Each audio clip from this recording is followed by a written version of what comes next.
Hey guys, welcome back to the channel. Today I am sharing with you a beginner's guide on how to win your next pageant.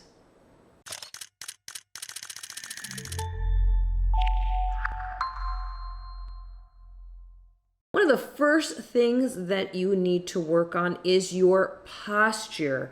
Posture is so important because it shows confidence, it shows poise, and it shows that you're ready and willing to compete. Posture is something that's not too challenging to work on, which is one of the first things that we'll work on here. You want to make sure that as you're standing, you're not rounding your shoulders and you don't have any kind of an arch in your back. So you want to make sure that your shoulders are straight, but you want them kind of back a little bit so that your chest is out a little, but you're not pushing your chest all the way out. As I mentioned, you don't want to really round your back here. So you're not arching your back or curving your back in. You want to make sure that your shoulders are back, but they're also down. That's going to put your body in a really nice straight position. So you want to make sure also that your chin is even. You don't want your chin up too far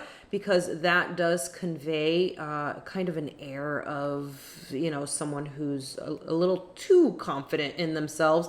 And to have your chin tucked down also gives you a little different look along your neck and along your chin. So you want to have that chin kind of straight out so you're looking out basically in the horizon line when you're looking out. So as you're standing up in your posture, take the time to practice standing up nice and tall, and then roll those shoulders back and down. So that's basically working on your posture for your pageant. Next up is how to walk in heels. If you don't already know how to walk in heels, we want to start with something a little bit lower and think about using more of a wedge type shoe as opposed to going straight to 3 or 4 inch heels. You want to start out with something with a nice solid base to get your foot used to having that arch to, or that point to it. So having the heel up high and the toes down low, that's going to give you that feel. Start with those wedges and then slowly work yourself into a shoe that has a thick heel, not a wedge. So you've got that open space underneath, and that you're able to start working on your balance at that point. Then you want to switch to a regular heel, but still try to keep it at about 2 inches or so as you start to practice. Once you get a little bit better at it, then go ahead and start using your regular pageant heels when you're doing that. So you want to make sure that you practice as often as you can walking in the heels. So walk in your heels as often as you can. When you're starting out, walk in those wedges as much as you can. You want to make sure that you give yourself every opportunity to be able to walk in the heels with great ease. So just give yourself those chances. Walk and practice in front of a mirror as often as you can as well. So walking in heels is similar to, runway walks. If you're used to doing runway walks and modeling, you're going to be crossing one foot in front of the other. So you think about kind of walking on like a tightrope or a balance beam, really, because it's a little bit wider. You don't want to cross one foot all the way over so that it's all the way across your body. That's an easy way to lose your balance. You really do want to have kind of that heel toe as you cross one in front of the other. And it needs to be a really smooth, fluid motion as you're walking. You don't want it to be really exaggerated as you're walking. The next thing we want to talk about is how and when to stand in a T position. So with your T position, your feet are essentially in that, it formed the letter T, and essentially what you want to be thinking here is this is a resting position. So the times that you want to be in a T position are times when your feet are not moving. So if you're standing on stage waiting for your turn to walk, you would be standing in a T position when you arrive onto the stage. When you are answering a question on stage, you would be in a T position.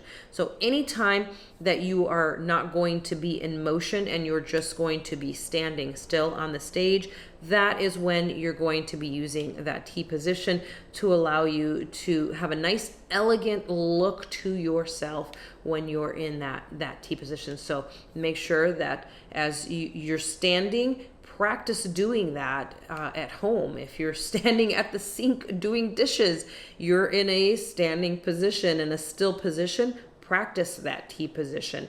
Anytime you have the opportunity to do it, practice it so that it's drilled into your head so that you don't even have to think about it when you're on stage.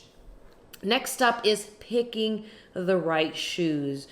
Shoes are really important. Again, you want to pick some shoes that you're able to walk in easily, that you're able to master with practice. So don't pick shoes that are so painful that it literally hurts to take a step. You want to find something that's comfortable, elegant, and is going to go with everything that you are going to wear for your pageant, which leads us right into picking the right dress. Now, a dress isn't going to win a pageant for you, but it can lose a pageant for you.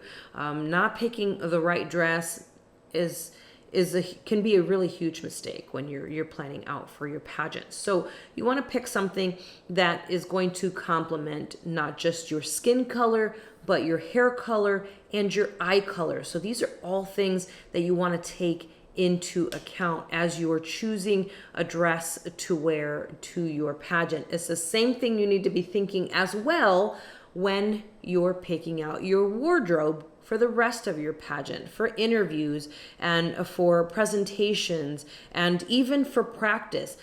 You're being judged from the minute that you show up. So everything that you do and say and wear is all relevant. And even though you're not being scored on what you wore when you came in to sign up, they are paying attention. Everybody's paying attention. So the whole time that you're at the pageant, from the moment you go in and sign in and you're ready to go, that's it. The pageant has essentially started. So keep that in mind as you're picking out your wardrobe. What are the things that you want to wear that will showcase? And you don't want to stick out just like a sore thumb in what you're wearing. So you don't want to find something that's like so extravagant. That's like, oh wow, that's the girl that wore this dress or this outfit. You want to pick something that is a good coloring, like I mentioned, for your skin, for your hair, for your eye color, but is also something that's representative of what you're doing. So if you're going to an interview, you're not going to wear a sequenced short dress. So think about what you're going to be using each piece of wardrobe for and how that's going to look through the eyes of the judges. And then the last thing that you need to start preparing for is for your interview. Interviews are so important, and you want to practice not just walking in and sitting down, but you're going to have to practice your answers to the questions and to be able to come up with the replies in a manner that is not going to convey that you don't know what you're talking about, or that you're making something up, or even not telling the truth about something. So interviews are really important. You can really score well if you present yourself in a really good manner in your interview. And the same thing is, you can set yourself into kind of a bad category if you have a challenging time in your interview. So an interview is really important when you're preparing for your pageant. So be sure that you have replies, and again, in the manner that you present yourself for the pageant to come in, and the way that you sit, and the way that you address the judges, and then again in the way that you reply to your questions. Hopefully this has helped you out, guys. We have an intermediate pageant video coming up as well, so be sure to be on the lookout for that. Don't forget to subscribe to the channel, give me a like on this video, and good luck on your pageant.